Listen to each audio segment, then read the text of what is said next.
Alright guys, it's time to transplant my Calidora elephant ears to a bigger pot. It's time. Actually, it's probably overdue. How do I know it's overdue? So I'm taking it out of the pot and look at these roots.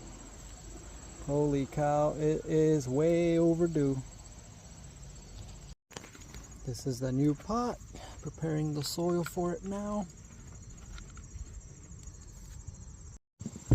I personally always loosen the roots up a little bit. Some people say you shouldn't do it. I've always had success doing it.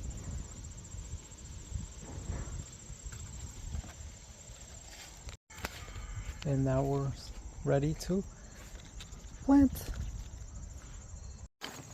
Just topping off the soil here. Let's add some fertilizer. This is all-purpose fertilizer. And lastly, give it some water.